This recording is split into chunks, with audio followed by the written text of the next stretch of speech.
Hey guys, it's so great that you have joined us for our first ever Q&A night. We are pumped to be here. Joining me, we've got Geoff. Good to see you. And we got Jeremy. Good evening. And I'm going to be your host tonight. I'm Levi, and it's so great that you're joining us. So I think we should just kick things off with a fun question. The first question that we got is, why are all the staff shaving their heads? I don't know. That's right. It's pretty tempting in the midst of this COVID. Yeah, and it hasn't been gender specific either. We've had, on both sides for sure.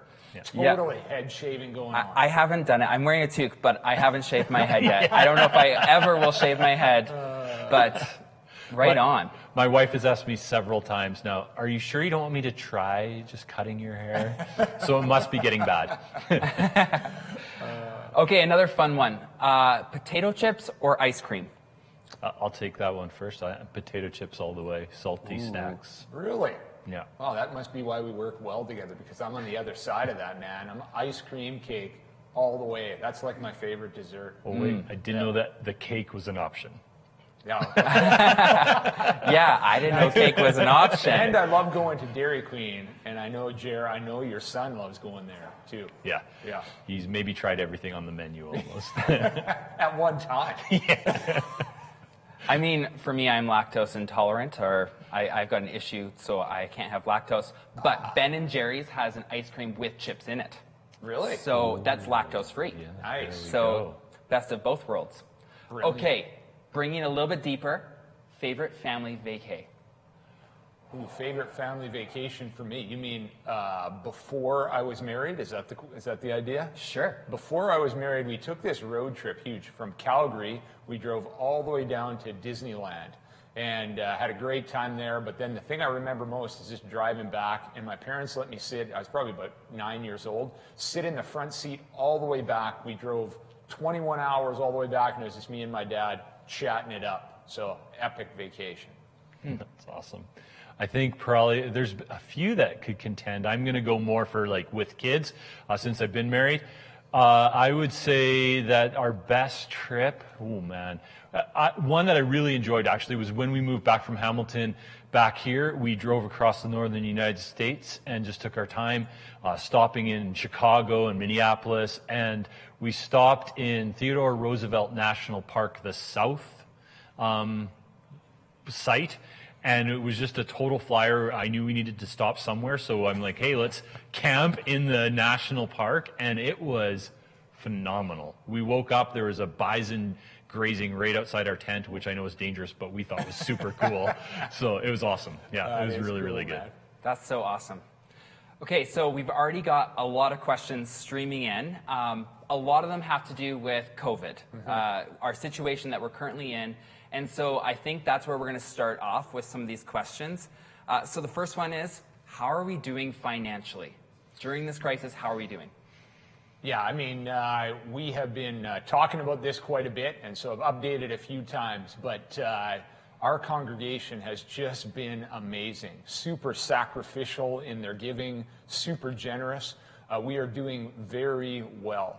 And the first thing that we did when we heard this and we had to move out of our facility is we said, hey, we need to cut our expenses. And so all our facility expenses were cut. And we brought our budget down to 2/3 of its normal. But what we did as well is we said, we are going to increase our benevolence. And so we increased that actually tenfold. And in anticipation of a big crisis. Now, you guys are well aware that as far as crises go, it has been pretty quiet so far here in Lethbridge. Other areas of the country, yeah, significant. Quebec, Ontario, certain areas there, also close here, Brooks, High River, those sorts of things, areas of Calgary. But here in Lethbridge, there hasn't been that crisis, so we haven't had to engage that yet. But I think at some point down the road here, whether it's 2 months, 6 months, 10 months, this is going to come because of all the people that have lost jobs and are engaged in this way. So we are positioning ourselves well financially because of your generosity, but also with our people resources there to also help out. I don't know if you had anything to add to that, Jer. Just that, again, as you said, Geoff, we're super thankful and like blown away with people's generosity, and the stories that we hear of sacrificial giving just are super encouraging. So yeah, thank you very much. That's right. And one of the things maybe I'll just mention here too is we are looking for opportunities, just in our midst here, and we'll probably talk about that a little bit more with some of the other questions. But we also want to see what we can do with our mission partners, really in the areas that we're already positioned to affect and to help and to spread the gospel there with the financial resource we have. Yeah, so cool. You mentioned benevolent aid, and that's another question that we've got here is how is our benevolent aid doing right now? We've got a whole list of things that our direction statements for out. So how is Ben Aid doing right now? Right on. Well, our benevolent aid is the area where we are going to help meet people's needs, and that's going to be inside the church. So we've had some needs there that we've addressed through our Bridge Builder program and those sorts of things. And once again, we think those will increase as the financial economic realities become more real to our people that have lost their jobs. We are also engaging with My City Cares, and My City Cares we have been helping out with the food security issue. And once again, there has been a lull in this that we hadn't anticipated. And unfortunately, it's because of the amount of restaurants that have been going out of business and things like that. So the food security issue has been buoyed by those negative things where restaurants go out of business, they donate their food to the food bank and they donate the food to the soup kitchen, those sorts of things. And so right now there has been a lull in that need, but it's going to come up here again. And then in the area of our intercultural people that we are connected with through our intercultural ministry, we are looking to minister there well. And actually this last weekend they had just a great event. I don't know if you want to share about that one, Jared, but yeah, so they did an online potluck. So they ran their event just like a regular potluck, except they weren't anywhere in the same building. So they showed pictures and shared recipes of what they had cooked for the potluck. They ran games, they had a speaker, and Myron said it was a really, really great night. And Guy and Mari, I think, were helping to host that, and some of our interns were involved with that as well in helping give leadership, and then our intercultural team around it. So really, really great night is from everything that we heard. And so everything from our benevolent aid policy, it's actually a brand new policy that really works out well. It says, first of all, we're going to connect you with other people to see if they can meet that need. Then if the need is greater than that, we're going to see if there's any other agencies that can help out so we're not duplicating. And then if right away there aren't any agencies that can meet your need, we can step in and help financially in this way. So it's a great policy, and we look forward to helping many people connect with each other, many people connect with Jesus and see the kingdom come in their lives. Cool. One quick one here about My City Care. Are we just the money part behind My City Care? That's one question that we got here. Yeah, My City Care was started by Victory Church, and we like what they are doing and what they have been doing. And in our conversations with Victory Church, we have said, hey, we want to come alongside, we want to partner with you. We don't have to start our own thing. We want to come alongside and help things that are going well, as it seems. And we know that there are many churches within Lethbridge that would say Jesus is Lord and we want to see his kingdom come. And that's been our posture on this. So we aren't just the money behind My City Cares. We are also sending volunteers. But there are lots of things that they have handled. So we are going broader than that. And we've talked a lot about being part of the housing security help here. So we are moving into areas like that, and that's where we've been helping out with Streets Alive and their rapid rehousing program there. And Myron, who's our community engagement pastor, has been looking for multiple opportunities in that. Jared, you got any other? No, thoughts? and I think just again, a thank you because of the overwhelming response to the request for volunteering through My City Cares, or My City Care. And they've got, all the volunteers they can handle at this point in time. May need more in the future, again, as this continues on. But for now, then that's allowed us to then kind of shift our focus a little bit to the Rapid Rehousing Initiative as well. Yeah, there were so many volunteers. I could barely squeeze in some volunteer hours. I got 1 day a week down at the temporary shelter where I can help serve people food. So yeah, that's been fun. So I just want to remind you guys, if you're tuning in, you can submit questions at menti.com and use the code 360860. We'd love to get to your questions, but again, we've got a ton of them, so hopefully we do get to it. Jumping in a little bit further, Jared, maybe you can answer this one. You are in charge of the in category within our direction statements. How has things changed in regards to the in category during this season? Yeah, so I think what this has done is it's accelerated the process. So we had ideas of where we wanted to end up and how we could be more connected as a church. And as long as we continue to meet together in the same room at the same time, or relatively in the same room at the same time, have these large gatherings, we could kind of pretend or ignore the fact that there were people that weren't connected, even though they were coming to these events, to these gatherings. And so this has kind of shone the spotlight on some of those lack of connections, and accelerate the process of making connections. And so the big shift for us has been, of course, moving to online. So our small groups have all moved online. We have a few small groups that are open, and they're looking to take some more members, so you can check that out if you're interested in connecting that way. And then the big initiative is making sure that everybody in the church is connected. Everybody in our church directory, at least, is connected through the Bridge Builders Initiative. And we're probably about a week away from saying we've kind of assigned 100% of the names. Cool. As long as people continue to step up and volunteer in that area. So those have been the two big changes. Obviously, being in close proximity with one another, having face-to-face encounters and kind of physical proximity helps with community. So there's some limits to the online and the phone calls, but it feels like we kind of made that shift, and that's the big change right now. So obviously our church has changed the way that we do services. Is this something that we can expect to continue, the way that we do services?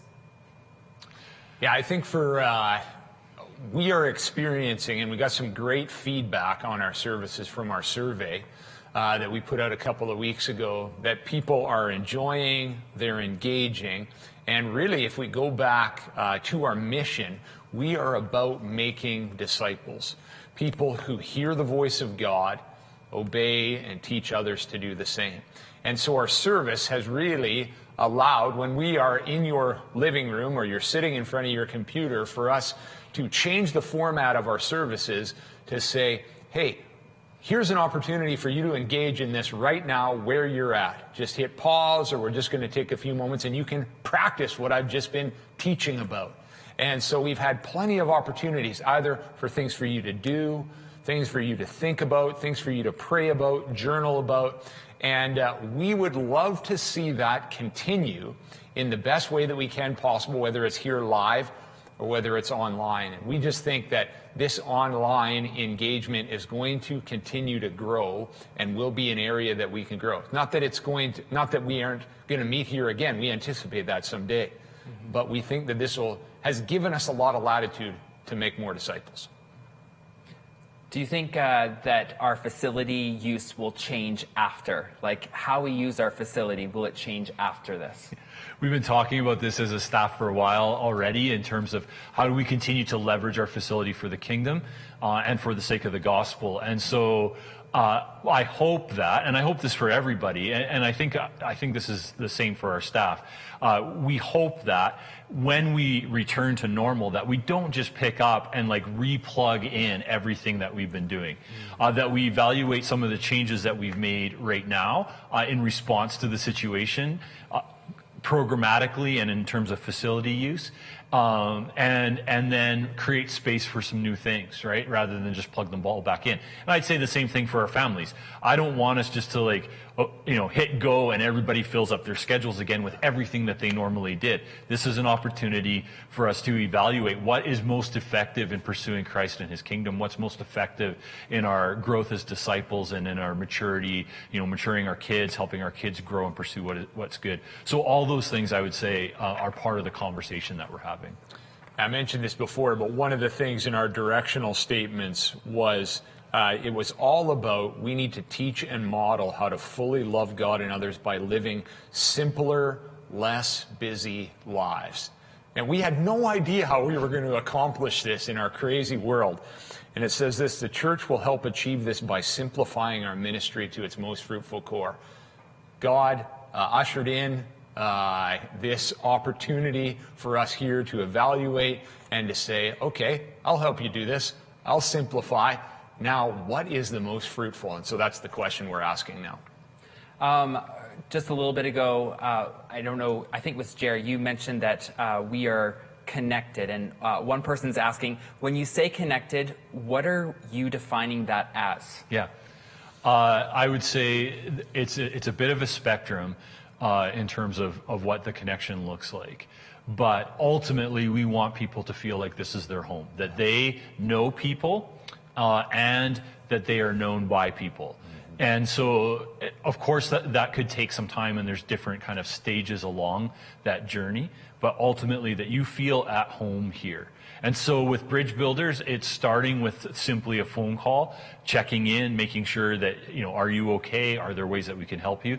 But we're hoping that would be the beginning of relationship at some level. And so we've had some, again, varying success or different kind of stories coming out of that. But one is one of our bridge builders called somebody, and they've made arrangements for when this is over, when it's allowed, they want to meet for coffee. And he emailed me and said, is this allowed? I know I'm just a volunteer. I don't really represent the church. This is exactly what we want.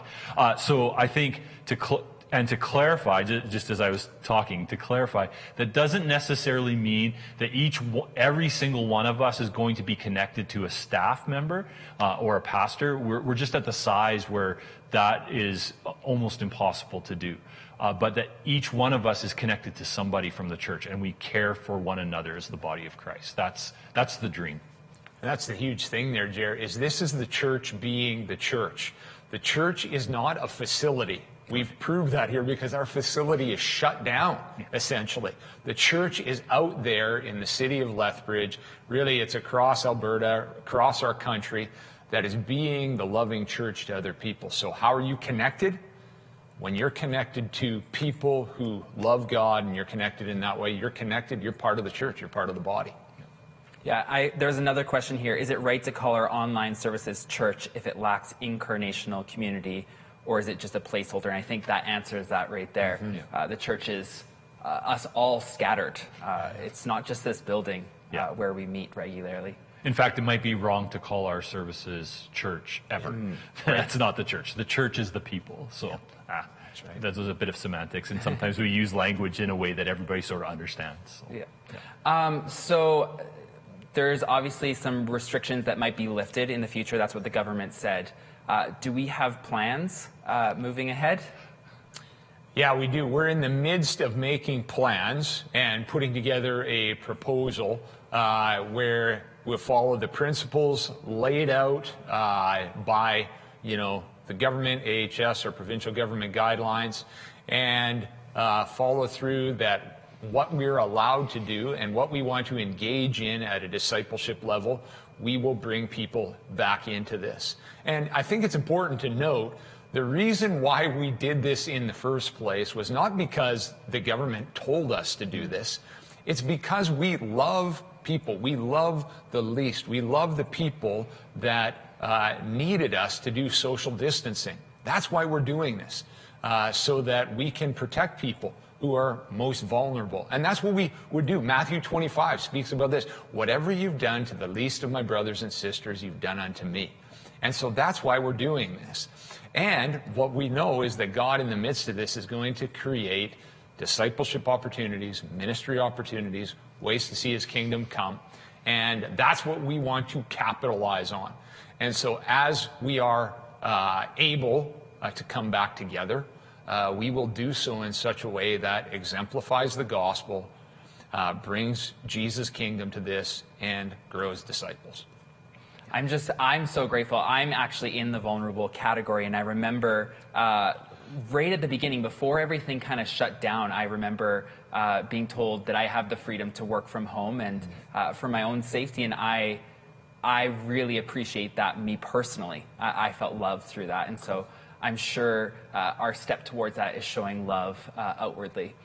I want to remind you guys, if you guys want to ask questions, go to menti.com. You can use the code 360860. We'd love to answer your questions. Right now, we're going to move to some questions about staffing, because we have quite a few of those that have come in. So the first one, how are our staff doing in the midst of this? I think, again, we can't speak for all the staff all the time, but Geoff regularly checks in with staff. The department supervisors regularly check in with their staff, and that's, I mean, both in terms of ministry, but also personally, we regularly pray for each other. We gather every morning to pray, and so I think, like all of us, every single one of us in this situation, there are days that are better than others. There are days that are harder than others. There's days when we feel rested and refreshed and have a good focus, and there's days when we feel a little bit lower. And by God's grace, the whole staff hasn't been in one place at one time, and so we've been able to minister to one another through this as well as we continue to minister to others. But extend that love to one another and to encourage one another during this time. So generally, I would say the staff are doing pretty good. We made a quick shift to get online, and not just in our services, but our ministries, and to connect with people, and that became a little bit overwhelming at times. But again, I think we're starting to settle into a good rhythm of rest, and there's some freedom to take some breaks and to breathe. And there's lots of, as best as we can anyways, connection through the technology that we have. I remember 8 weeks ago, I think it was 8 weeks ago, when we had like our last staff meeting where we were gathered around the table, and we just spent time singing and worshiping God together and just blessing each other there. That was memorable to me. And my concern coming out of that was, are we going to be able to stay unified while we are, separated? And that, by God's grace, that absolutely hasn't been an issue.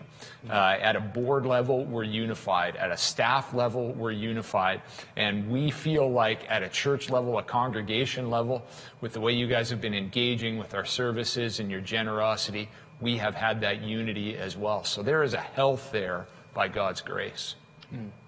And we miss, like everyone, we miss the physical proximity. We miss being able to pop into each other's offices and go for lunch and those types of things. But given that, I just wish I could reach out and touch Jeremy. Yeah. 6 feet, man. Yeah. Yeah, I can't wait till we can have Costco lunches together as a staff. Costco lunches. I'm actually excited for the hot dog burps. And some of the celebrations the health too, right? quotient has gone up. Quite significantly healthier. Some of the celebrations that go along with that too, right? So Christy transitioned out of her role at Easter, and we haven't been able to properly celebrate her and thank her. I mean, we did it online and then a Zoom meeting. It's not the same. Nope. There's things that we definitely miss, as all of us are missing those things. But generally, the staff are doing well. That leads me perfectly into our next question. Have staff shifted at all? This is kind of a twofer. There's also a question, has Jer's role switched? Has Levi's role switched in recent days? Yeah. That's right. We had just gone, so most of you know I've been here for about 14, 15 months. And, the first part of it was just understanding what was going on here. And then we had just gone through a pretty significant staffing shift right around our mission and vision, where we said, let's center on our mission and vision, in, out, and up. And so we organized around that. And then all of a sudden, COVID hit. And what we've had to do is we've had to once again shift in the midst of this. And so there have been quite a few shifts, most of them slight, but there have been some shifts. And Jeremy can speak about what's been going on with him, but I want to speak about my brother Levi here. We knew that Christy was shifting at Easter, and I caught wind of a whisper of Levi wanting to engage more in communications. And so he came to me with this plan. It looked great, and I just said, man, you go for it. And Levi has taken it and run with it. And so you have seen, and we've resourced behind this as well pretty significantly from our administration area and from our tech area. And if you have seen any sort of big changes here, it has been in this area of our communications. It had to have been. It was necessary. And Levi has done a great job. His team has done a great job of just taking this and running with it. And it has seemed almost flawless. But I know Levi has had many, many hours and probably a few sleepless nights where he's been fixing things, worrying about things, and moving forward. So I just appreciate that. Yeah, and I'd add to that the transition time between Levi and Christy as well, just the way that they work together through this, and the way that Christy released things in I think, and from all appearances, in a way that was manageable and helpful, and Levi picking those things up and kind of stepping it up as we move to that online presence was, it was wonderful. It was like so smooth to see. I know there was a lot of effort that went on behind the scenes to make that happen. Yeah. So what about your role, Jer? I think that was part of the question there. Part of that, I mean, part of it was basically defining what my role already was and solidifying some of those things. So before COVID hit, it felt sort of like we agreed on how we were going to restructure in a huddle and went break and turned around and the play had changed. It's sort of like, oh man, call an audible. And, basically kind of defining and solidifying my role in terms of so looking after areas of discipleship and then peer ministry along with that. And so we did a little bit of restructuring in terms of which staff I was directly responsible to, or who was directly reporting to me, just to make it a bit more manageable in terms of numbers. So right now I oversee peer min, which is youth, young adults, and sort of young adults, and preschool, because Luke's also working as a site pastor, so he works really closely with Ken. And then also women's discipleship as well, and we're working really well together as a team. And then I work really closely with Mark, who's in connecting, because that's part of what discipleship is about, is getting in those relationships. And so Mark and I work really closely together to do this Bridge Builders thing, with the huge support of Heather behind the scenes in the admin side of things. So yeah, that's sort of the main shifts that my role has made, I think. Hardly had time to think about it. Yeah. And so, I mean, if you just, our structure, you guys have heard me talk about the 5 C's. We have a call to prayer. You want to see that as up. Community, that is our in. How are we doing that? Essentially met by Bridge Builders. Compassion, that's our outreach and what that looks like. Myron's heading that up. Then communications. See our friend Levi right here. I guess he's on this side of me right here. And then also contribution.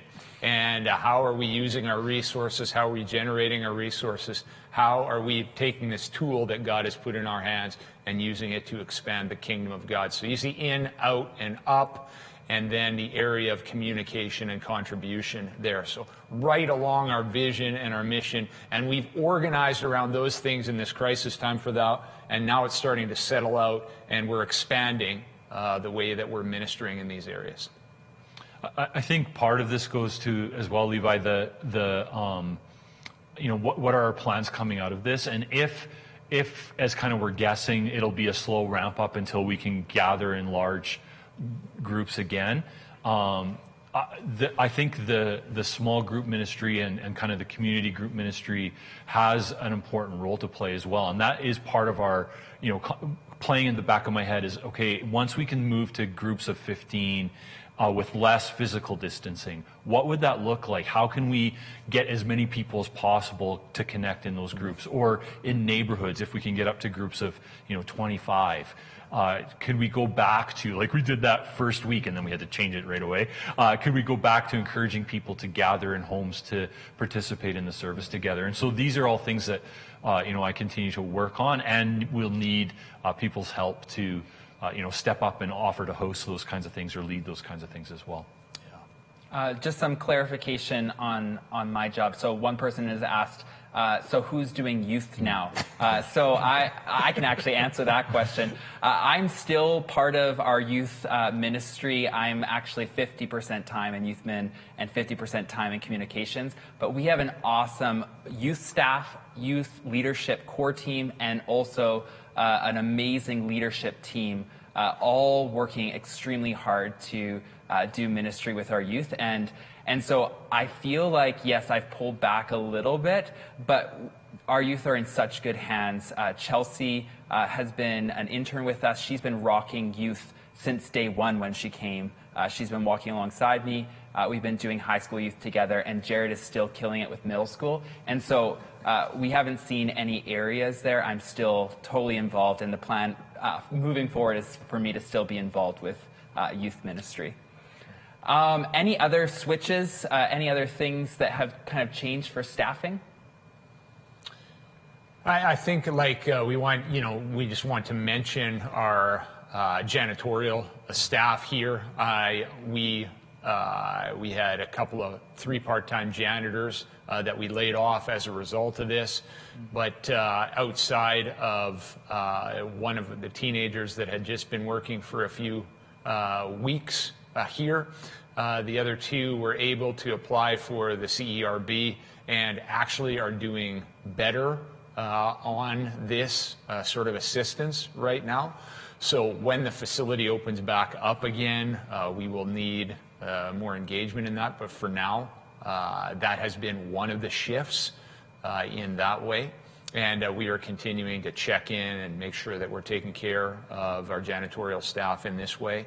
And then everyone else has been either repurposed, repositioned, put in some way that can move us towards our 5 C's and ultimately towards our mission and vision. So there have been slight changes in some, pretty significant in others, but we've tried to position people by their passions and what they are good at in this way, also in what we're needed. And people have been working hard. They've been moving forward their area of ministry, and it's just been amazing how God, through this mission, vision, and our directional plan, has sort of laid that out. Almost none of this has changed in the midst of this COVID, which I just think is amazing. It's a grace of God. So there has been some shifting, but for the most part, it's just been a great thing. And probably it's important to mention that we are all working from home now, except when we come in to record segments. Yeah, for sure. And we're 6 feet apart. And we're 6 feet apart. Like we are right now. Another question that came in, are there going to be more layoffs? You know what, for right now, our financial situation is such that we don't anticipate any layoffs in the near future because the church has been so generous and seen the ministry opportunities and the way that we're reaching into the community. There's been a lot of generosity there in that way. But as we come up to, and you guys as a church know we're coming to talk about our ministry plan and our budgeting and these sorts of things, we have multiple budget avenues on the table. We have a financial action team that has been requested by the board that at any moment, based on our financial position, we can move. So if all of a sudden we go into an area where there is a financial crisis in our church here, we're able to react almost immediately with the plans that we've laid out ahead of time. So for now, we don't have any plans to do any layoffs because that's not needed, and everybody is engaged in ministry right now. Another question that just came in is how can we help our eFree family? How can we help our eFree church family? Yeah, probably the biggest way right now is through bridge builders, or that's a very big way. I try not to use like those exclusive terms like this is the most important way, but it's very important, is through bridge builders. So if you could, phone 4 to 8 people, spend an hour or 2 a week phoning people, just connecting with them, that would be very important. And I think, not just because of like any kind of physical needs that are out there that may come, but this physical distancing has raised the level of loneliness. People who are already feeling a little bit lonely feel especially lonely now. And for them to get a phone call and just have a friendly voice, somebody to offer to pray for them over the phone and make that connection could be really, really key to the spiritual, emotional, and relational health of our family.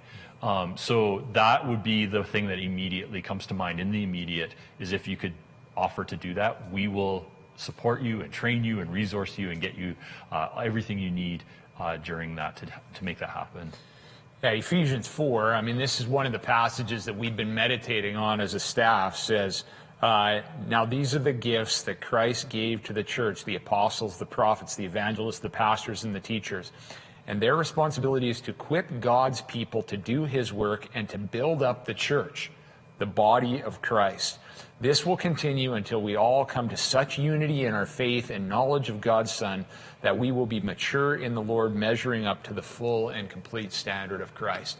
And so what Jer and Mark Dick have been spearheading with this Bridge Builders initiative is to connect everybody in the church so that everyone can be equipped and they can be ministered to in this way. And this is the church being the church. And I'm so excited about this because irrespective of what goes on at this facility, how many, whether we're going to be able to meet in groups of 20, 25, 50, this sort of thing with people caring for one another, being the church to one another, is what is going to help us become mature and complete in Christ. And I'm excited about that. So that's what you can do. Connect.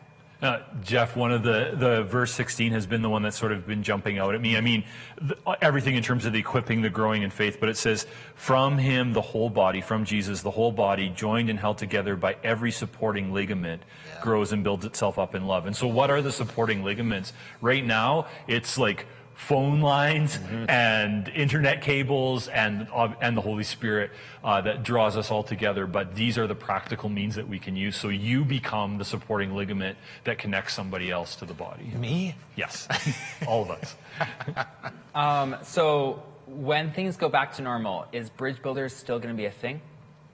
Yeah, so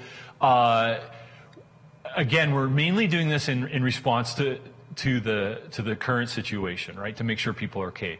That was sort of the catalyst for this. But the relationship is the most important thing. So we're saying in terms of the job description, it goes until the end of, until things return to normal, whatever that looks like. So just so that people aren't signing up for a lifetime, there's things I could say about that, but I'll just leave it at that right now. So that there's sort of an end to the program. But what we really hope is that these relationships that form, so it's not just a job, but these relationships that form become so rich that when we get to gather again in community, we see bridge builder groups hugging in the foyer when that's allowed. And, continuing to build these relationships because it's relational, not just a checkbox that we're filling off. And so yes, we have talking points that we go through. We have a form that you can fill out. But ultimately, what we want to see is people connected relationally. So will it be called Bridge Builders? Maybe not. Will it continue exactly as it is right now? Maybe not. But our hope is that you would stay in relationship with one another and that these relationships wouldn't just end because the crisis ends. When I'm doing this, it reminds me of years ago, I don't even remember which building project it was for, but part of the stewardship campaign was that everybody in the church got visited by a representative from the church. So there was volunteers and board members and staff that would go out and everybody got visited. And the thing that came out of that was, this is so good, we should keep doing this. And then we didn't really do it again until COVID. And so, my hope is that as you build these relationships, it's like, these are so good, let's continue this on beyond that. But in terms of formal bridge building, we'll probably call an official end to the program at some point, but we hope the relationships continue. We got some questions here. Why haven't we received a bridge builder call yet? Yeah, so that could be two reasons. The number one reason is likely that we just don't have enough bridge builders yet trained to make those calls. So we have, I think, the last hard number that I can give you is that we have about 50% of the people in our church directory assigned to a bridge builder. So there's like 50% of the people in our church directory that won't have got a call for that reason. We just don't have enough bridge builders yet. Mark and I are working hard on that. You may get a phone call from us this week. If you're a small group leader who hasn't taken the bridge building training yet, get in touch with me. We need to talk. I've tried. So yeah, we're working towards that. The other reality is that we have assigned some names, and we get, I don't know the numbers, but a fair number come back that say these phone numbers no longer work. So your contact information is no longer up to date in our database, or you've never given us your contact information.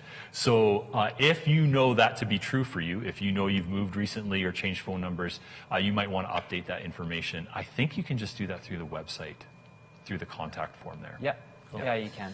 But, and I'll just go a bit further, our goal is over the next week to have enough bridge builders so that everybody can be contacted.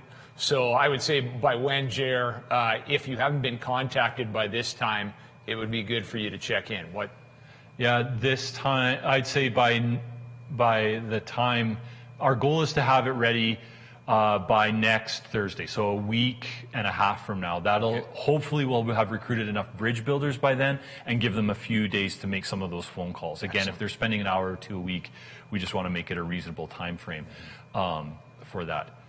For sure. But yes, we have a goal to make this happen within the next week. So don't inundate us with calls now. If you haven't been called yet, give us a week and a half. Yeah. Then you can inundate us. Yeah. Yeah. Unless you're volunteering to be a bridge builder. Yes. Then bring it on. We would love that. Yes. Yeah.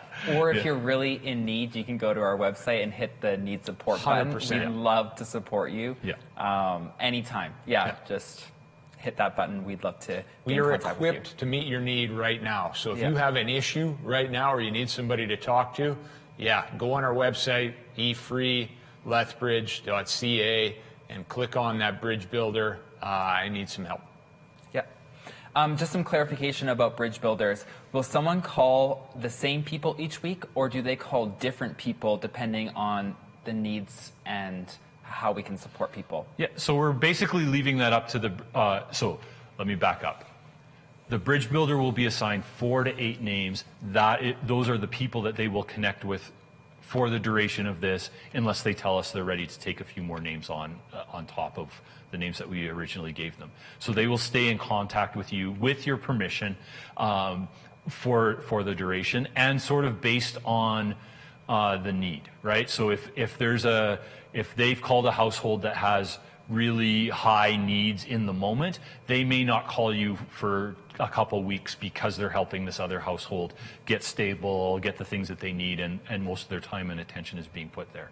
But essentially, the short answer is they're assigned a group, and that is their group for the duration of the time. Is Bridge Builders location-based? So the question is, can I participate in Bridge Builders even though I've moved back to Calgary for the summer? Yeah, so it would be a little bit more difficult there for sure, because part of what we're trying to do is get the bridge builders engaged in, because relationship is king, get them engaged in some of the support. So if there's support needed, we want the bridge builders to, if it's like run an errand or whatever, to be available to do that as much as possible. And then, or connect with resources in the community. It's not impossible, though. So if you're interested, let's see if we can make it work. Because everything's online and done by phone right now, maybe we can even partner you with somebody or give you somebody to call who's local, that has time to run some errands for people if they need it, or to pick up groceries or whatever it is. So, yeah. Just a funny question. Some people are wondering, the seats that we're sitting on, how comfortable are they? They seem uncomfortable. Not bad. I can actually attest to this. I have one of these that I work on, like every day, all day in my house. So that's what I'm sitting on when I'm working regularly, is one of these, and I don't find it that bad, actually. No, I think maybe they're seeing me, and part of the problem is I can see myself on the screen, and I realize that I maybe have been doing some COVID snacking, and I'm trying to like sit up straight. So, because the camera already adds some pounds. So. Funny. So I just want to remind you guys that if you have some questions, you can submit them at menti.com. The code is 360860. But let's get to some more about our mission and vision. How has our mission and vision changed as a result of COVID-19? Yeah, I think you've heard me mention this multiple times, that it hasn't. We have left the building. Our programs have changed pretty significantly, but our mission and our vision have not. And in fact, our directional plan for how our board has laid out direction for us to accomplish this as a staff, that hasn't changed hardly at all. And this has been the voice of God speaking to us listening to his voice and saying, yeah, God. And the God who doesn't change, who knows all things, has guided us and directed us in this. So, yeah, this has been, we are just continuing to walk the pathway. Our methods have changed, but our vision and mission has not. Cool. Going off of that, is there any other comments or things that you can tell us a little bit more about our mission and vision in regards to how we're responding to COVID-19? Like, what are some ways that we're actually acting with our mission and vision right now? Yeah, so our mission and vision is driving actually our Bridge Builders response. And that's the reason we picked the name Bridge Builder, is because that's right in our vision statement. We want to build bridges of love to one another because Jesus has built a bridge of love to us. And so we want to exhibit that in our family. And I'm a bit of a visual, so the middle of the three statements talks about warmly embracing anyone in our warm, loving, Spirit-led family. Yep. And so so how do we do that when we can't physically embrace? And so that's been part of the driving force there. I'd say our mission as well, right? Love God, love one another. And so how do we love one another? That's driving that. And then I would say our compassion response as well, Geoff, is part of that. Yeah, and that's boldly loving our community. And so that's one of our C's right there. And by reaching out to those in need, and not only with our resource, but also with our time and our talents, and just saying, yeah, we're going to offer ourselves in this way. And we're engaging in prayer. We have shifted our online, the way we're feeding ourselves spiritually online, and that is the way that we're pointing towards up our God, loving him and engaging deeply in discipleship. So we're having some questions about our budget. We kind of answered some of them already, but has anything changed with our budget recently, and is there a hiring freeze? I know that there was the executive pastor role that we were hiring for. Yeah. So our budget has shifted significantly in that we've cut it from what we were anticipating on a monthly basis. We've cut that down 33%.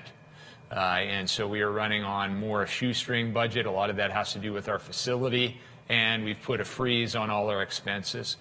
And so we are spending some, but they are everything is, you have to run it through and say, okay, is this necessary right now? We have put a hiring freeze on too. So we were looking for an executive pastor, and we were looking for some other positions like music assistant, things like that to help out. But all those have been frozen right now for this time. So we've put a pause on the executive pastor. Would have been nice to have in the midst of this, would have been very helpful for us.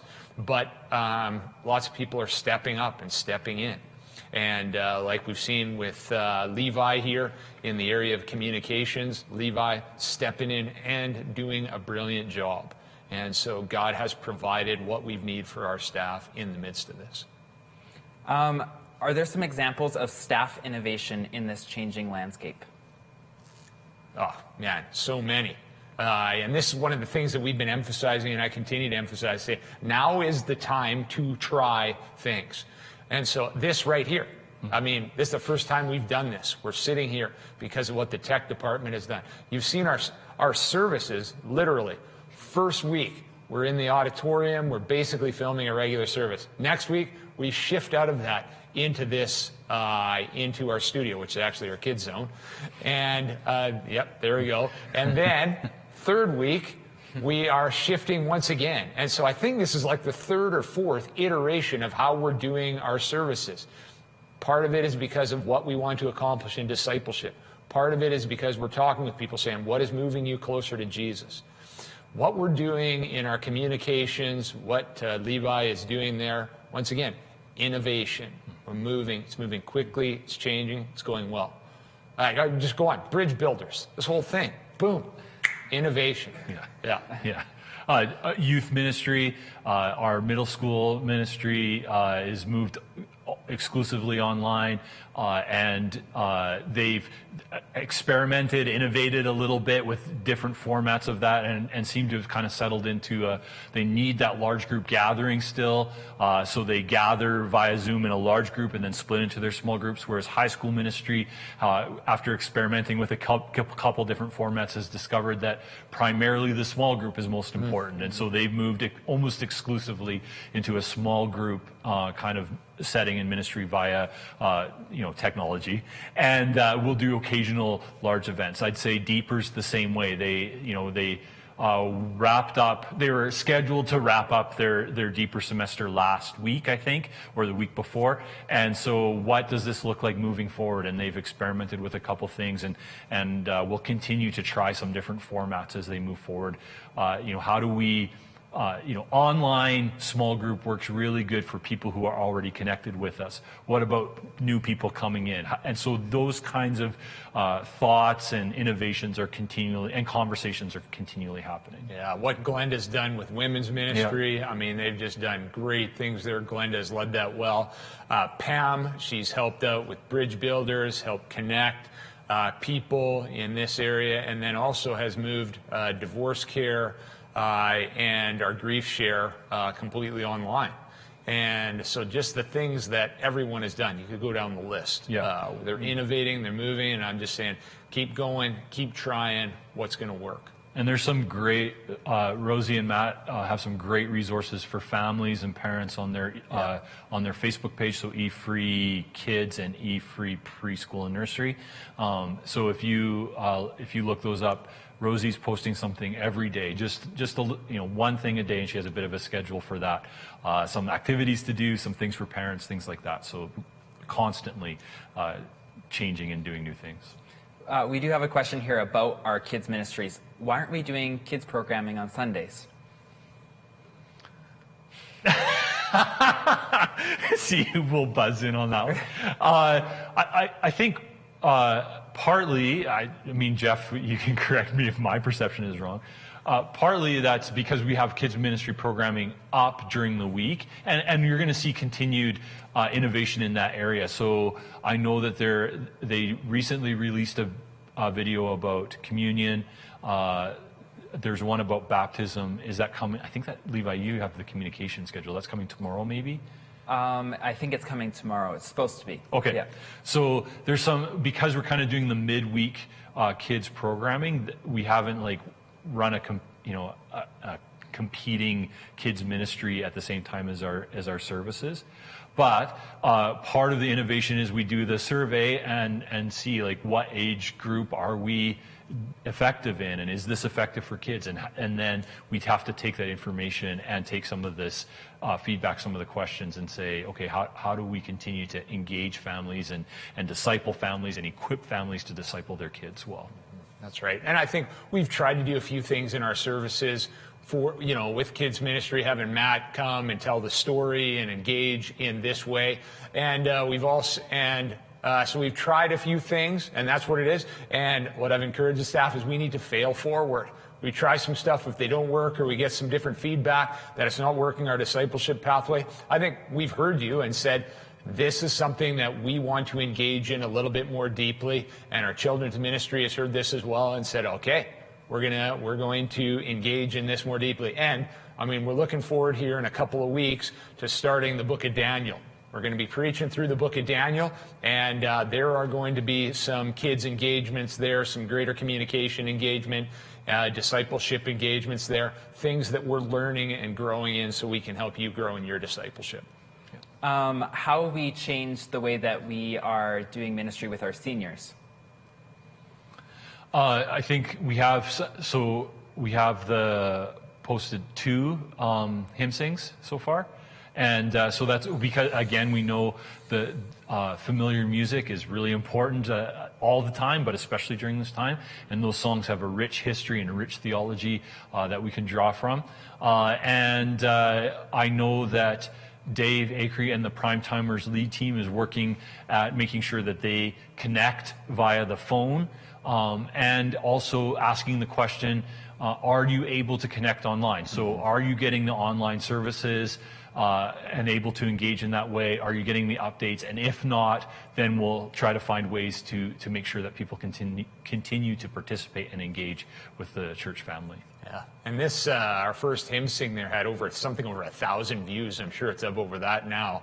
And we heard great feedback on that. And I think the communication stuff that Levi is doing, we're making sure that everybody has an opportunity to get this, whether you're on social media or not, whether you email or not, those sorts of things. So we're continuing to move in that way so that everybody has an opportunity, including our prime timers, to know what's going on, to be communicated with, and to feel like you're a part of the community.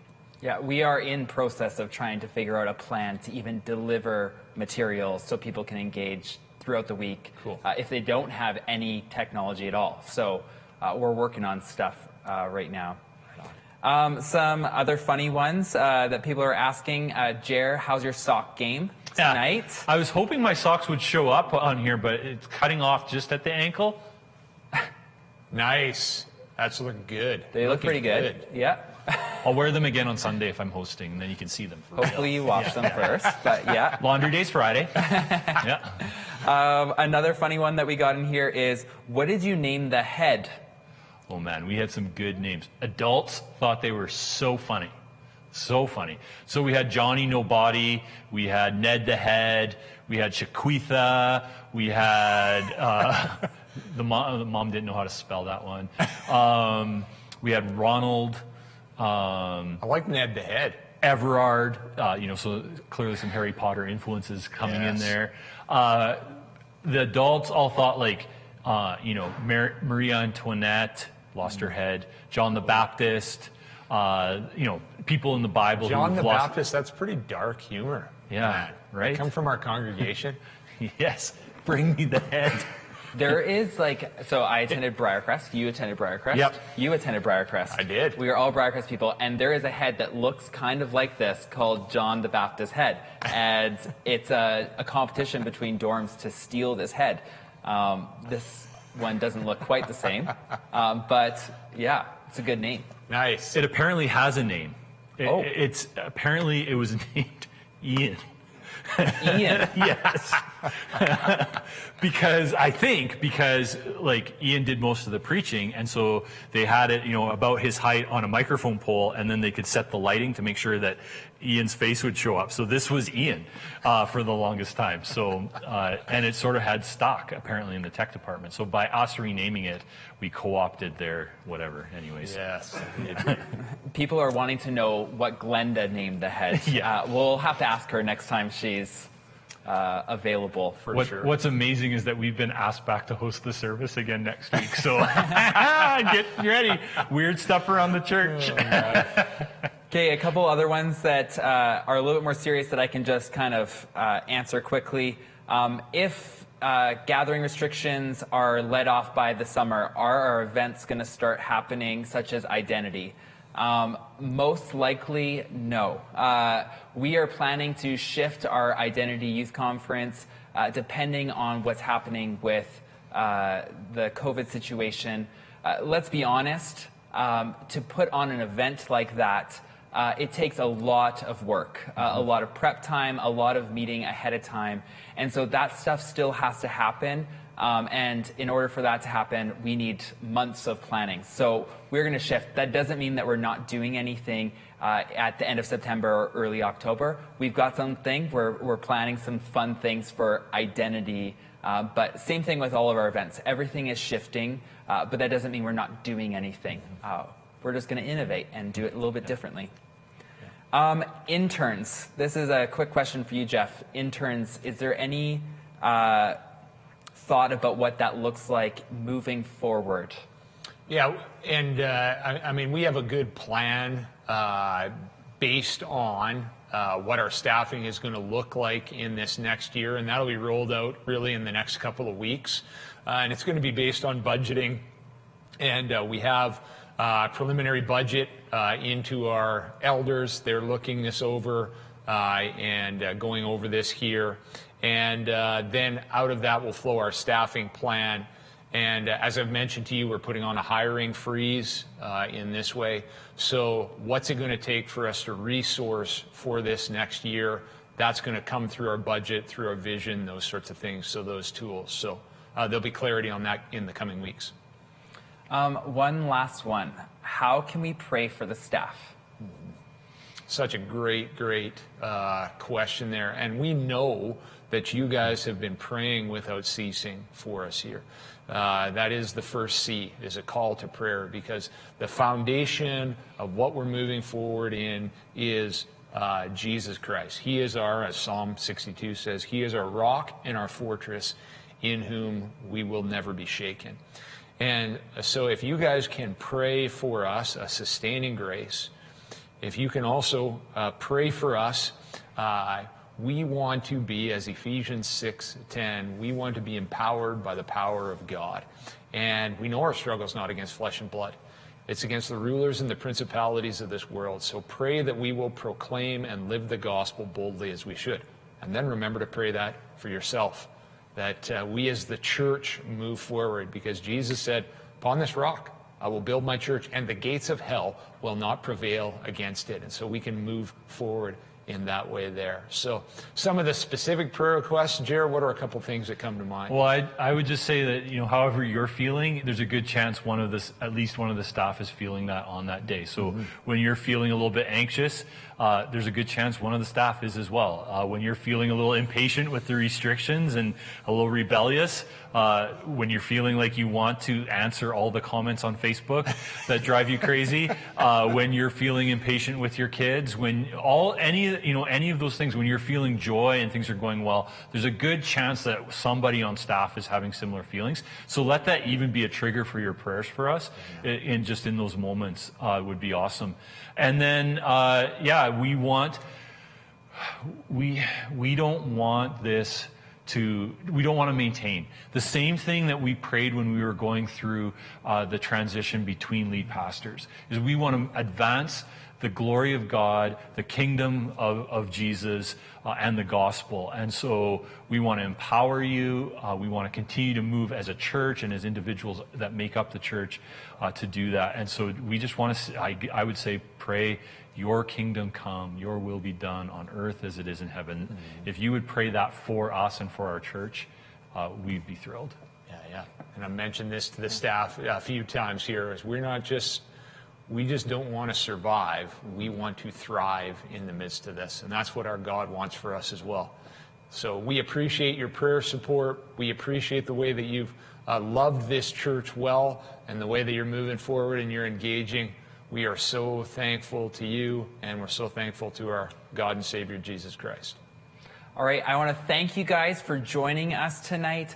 There's well over 100 questions, and obviously we couldn't get to all of them. But this gives us future talking points. We will try and answer them, whether it is another live event, if it's just a Q&A time that we video and post, or maybe we can answer in our services. So if we didn't answer your questions, don't feel like we're ignoring you. We are seeing them all, we are discussing them all, and we're going to try and answer them in the future. There was a whole group of like theological questions that we didn't get to. That'll be fun sometime. Someone even asked, like, is this just about coronavirus? Unfortunately, it turned kind of into that just because we only have so much time and we don't want to take your whole night away from you. But we will get to these questions and we will answer them for you guys. But signing off, I'm Levi and we got Geoff and Jer here. Thanks for joining us. Thanks, everybody.